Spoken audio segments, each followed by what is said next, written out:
झारखंड में राज्यसभा की 2 सीटों को लेकर राजनीतिक बिसात बिछ चुकी है।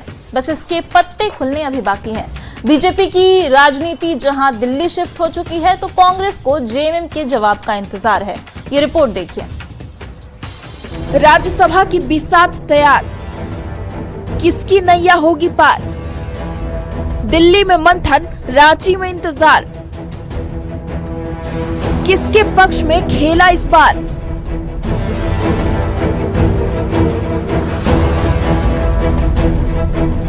झारखंड में राज्यसभा चुनाव को लेकर मतदान 18 जून को होना है। ऐसे में संख्या बल के आधार पर शह और मात देने को लेकर राजनीति बिसात बिछ चुकी है। एक सीट पर चुनाव लड़ने वाली बीजेपी की राजनीति दिल्ली शिफ्ट हो चुकी है और फैसला केंद्रीय चुनाव समिति को ही लेना है।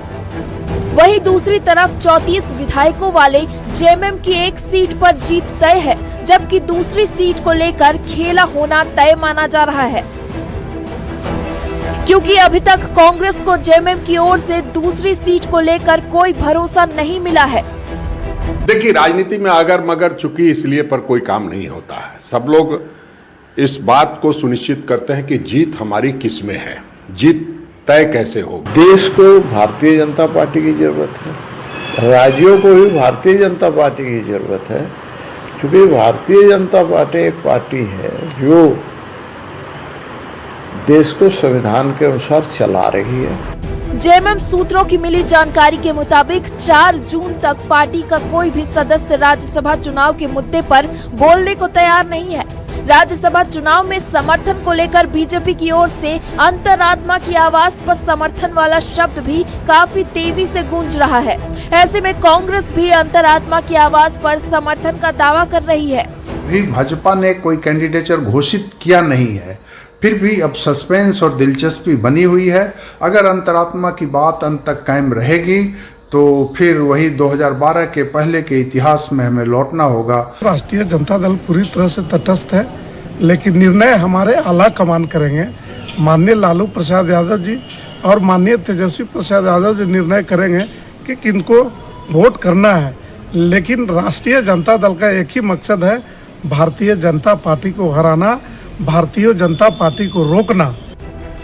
अब सभी की नजरें सीएम हेमंत सोरेन और कांग्रेस के शीर्ष नेताओं के स्तर पर होने वाली बातचीत पर टिकी हुई है कि क्या जेएमएम की ओर से कांग्रेस पर भरोसा जताया जाएगा या दूसरी सीट पर कांग्रेस को दावेदार बनाया जाएगा, या इस बार जेएमएम की ओर से कोई खेला किया जाएगा। कुल मिलाकर समझ आइए, गठबंधन के लिहाज से, जेएमएम और कांग्रेस के लिहाज से तो झारखंड में बनी रहे अपनी सरकार भी और राज्यसभा को लेकर बचा रहे अपना किरदार भी। कर्नल संजीव तिवारी के साथ संजय कुमार सिन्हा, न्यूज़ 18 रांची। झारखंड में राज्यसभा चुनाव की सरगर्मी के बीच अब सोरेन परिवार से भी दावेदारी सामने आने लगी है। सीता सोरेन की बड़ी बेटी जयश्री सोरेन ने पहली बार खुलकर राज्यसभा जाने की इच्छा जताई है। अब सवाल ये है कि क्या हेमंत सोरेन अपनी भतीजी पर भरोसा जताएंगे? ये खास रिपोर्ट देखिए।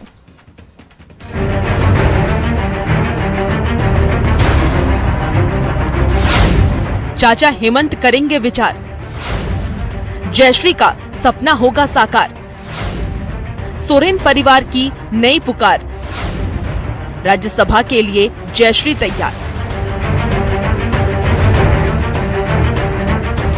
झारखंड में राज्यसभा की 2 सीटों को लेकर सियासी हलचल तेज है। एक तरफ राजनीतिक दल उम्मीदवारों के नाम पर मंथन कर रहे हैं, तो दूसरी तरफ दावेदारों की सूची भी लगातार लंबी होती जा रही है।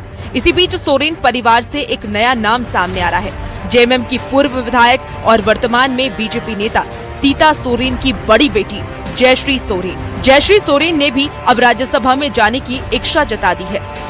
वो पॉलिटिक्स हो या कोई कोई और काम हो, ये मांग जो आप कर रही हैं जयश्री, किस पार्टी से मांग कर रही हैं, और वास्तव में आपके दिमाग में कोई चेहरा होगा जिसके लिए आप बोल रही हो? डेफिनेटली हम अपने घर की पार्टी झारखंड मुक्ति मोर्चा से सबसे पहले ये मांग रखना चाहेंगे। जयश्री सोरेन ने भी अब राज्यसभा में जाने की इच्छा जता दी है।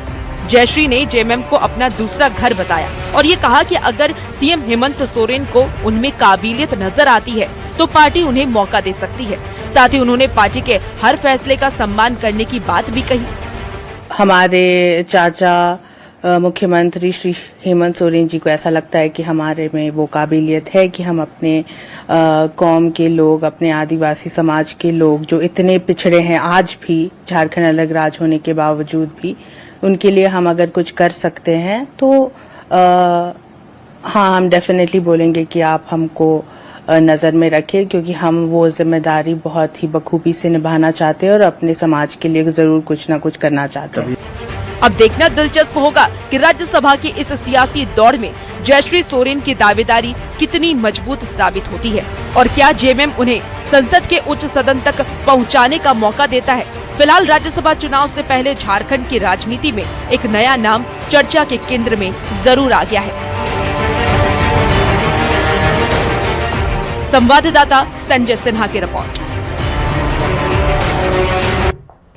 झारखंड मंत्रालय में सीएम हेमंत सोरेन की अध्यक्षता में एससी, एसटी और अल्पसंख्यक एवं पिछड़ा वर्ग कल्याण विभाग की समीक्षा बैठक हुई। बैठक के दौरान विभाग से संबंधित योजनाओं की प्रगति रिपोर्ट की जानकारी ली गई। समीक्षा बैठक के दौरान विभाग से संबंधित चल रही योजनाओं की प्रगति रिपोर्ट की जानकारी ली गई। समीक्षा बैठक के दौरान सीएम ने अधिकारियों को जरूरी निर्देश भी दिए। रांची के होटवार के बिरसा मुंडा जेल के एक बार फिर सुर्खियों में है। ब्राउन शुगर मामले में गिरफ्तार एक युवती को जेल भेजा गया था, जिसके बाद जेल में दुष्कर्म और गर्भवती होने के आरोप सामने आए थे। इस मामले में नेता प्रतिपक्ष ने भी जेल प्रशासन पर गंभीर आरोप लगाए थे और न्यायिक जांच भी शुरू की गई थी। हालांकि अब जमानत पर बाहर आई पीड़िता ने इन आरोपों से इनकार कर दिया है। पीड़िता की मां ने भी कहा है कि जेल के अंदर उनकी बेटी के साथ कोई भी अनैतिक घटना नहीं हुई थी। लगाया गया वो सारा झूठा है, बेबुनियाद है। इतना रेस क्यों हो रहे हैं? अरे नहीं, लेट हो रहा है हमको। ठीक है, ये सब झूठ है, बेबुनियाद है, ऐसा कुछ भी मेरे साथ में नहीं हुआ, इसलिए मेरे इल्जाम लगाएगा और सारा गलत है। ठीक है, ठीक। खबर हजारीबाग से है, जहां एक दिल दहला देने वाली घटना सामने आई है। जिले के कोर्रा थाना क्षेत्र में सिंदूर पंचायत भवन के पास सिंदूर नदी से संदिग्ध हालत में एक बच्चे का शव मिला है, जिसकी पहचान 11 साल की बच्ची के रूप में हुई है। बच्ची बीते 27 मई से अपने 2 साल के भाई के साथ लापता थी। परिजनों ने पहले ही कटक मदाग थाना में गुमशुदगी की शिकायत दर्ज कराई थी, लेकिन अब बच्ची का शव मिलने के बाद हत्या की आशंका जताई जा रही है। लड़की का शव मिलने के कुछ देर बाद ही पास के एक कुएं से 2 साल के मासूम का भी शव बरामद किया गया।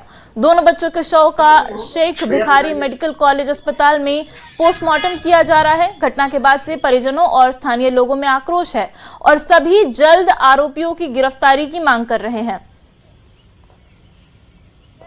हमारे बच्चे को कहाँ से, छोटा से बच्चे कहीं से भी खोज के हमारे पास दिए जाए बड़े पास। सर, हम अपने बच्चे के लिए तड़प रहे हैं, रात भर दिन भर बच्चे हमारे। एक ठो को तो मार कर फेंक दिए हम लोग साहब, दूसरा मेरा बच्चा गोदी वाला मिलना चाहिए। संदेह मतलब सर यही है कि जो भी कुछ हुआ है लापरवाही से हुआ है। अगर मेरी सुनवाई होती, जानबीन होता, छानबीन होता और को देखभाल होता तो मेरे बच्चे को ऐसा आज नहीं होता। तो कोई गरीब व्यक्ति को अगर न्याय नहीं मिल रहा है तो अच्छा बात नहीं है। इसके लेकर लोग आक्रोशित थे, सभी नौजवान। वही लोग से हम बात कर रहे हैं कि अगर प्रशासन से कहीं पे अगर इन्वेस्टिगेशन करने में चूकी है तो उस पर हम लोग एसपी साहब से बात करेंगे, डीआई साहब से बात करेंगे। हजारीबाग जिले से एक संवेदनशील घटना प्रकाश में आई है। अगर बात कर ले तो 27 तारीख से जो है यानी 27 मई से एक छोटी 11 वर्षीय बच्ची और एक 2 वर्ष का जो है वो बच्चा लापता है। हालांकि इसको लेकर जो है परिजनों ने कटकमदाग थाने में आवेदन भी दिया है। पुलिस की माने तो जो है वो छानबीन कर रही है, लेकिन सबसे बड़ी बात यह है कि जिस बच्चे की तलाश जो है वो परिजन इसके साथ ही जो है पुलिस कर रही थी, उसका बॉडी जो है वो एक नदी के किनारे से जो है बच्ची का शव बरामद हुआ है। शव जो है वो छत विक्षत हालात में जो है वो बरामद की गई। लेकिन बात कर ले तो जो छोटा सा जो बच्चा है, 2 साल का जो बच्चा बताया जा रहा है, वो अभी भी लापता है। इसको कहा जाता है कि बच्चे देश का भविष्य होते हैं, लेकिन अगर भविष्य ही बदहाल व्यवस्था के बीच पढ़ने को मजबूर हो तो सवाल उठना लाजमी है। जामताड़ा की एक सरकारी स्कूल की तस्वीरें शिक्षा व्यवस्था के कई दावों की पोल खोल रही है। ये रिपोर्ट देखिए।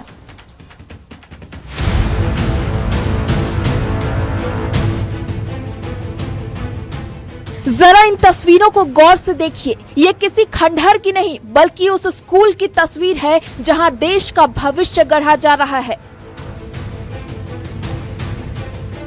जामताड़ा के नाला प्रखंड स्थित उत्क्रमित प्राथमिक विद्यालय में शिक्षा की कहानी किताबों से कम और समस्याओं से ज्यादा भरी हुई नजर आती है।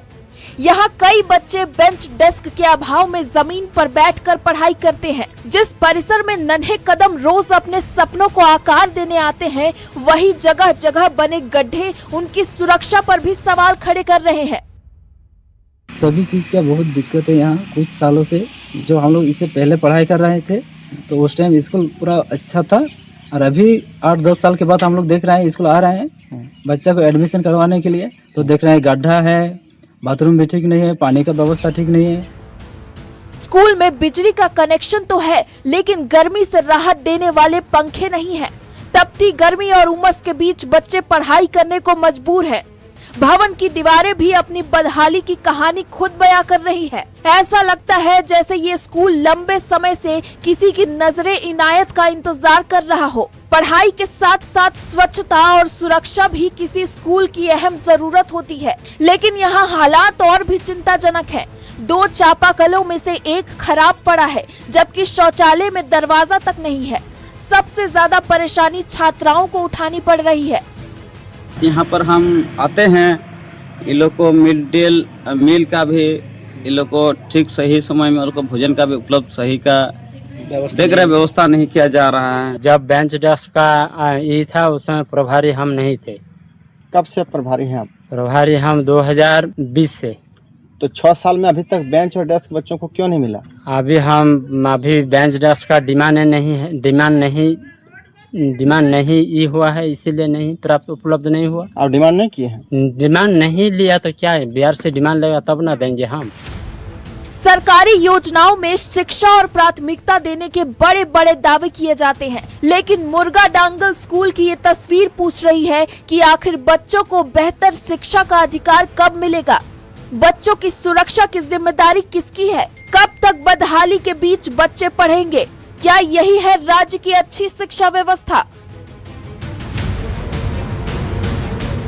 हजारीबाग से संवाददाता सुशांत सोनी की रिपोर्ट।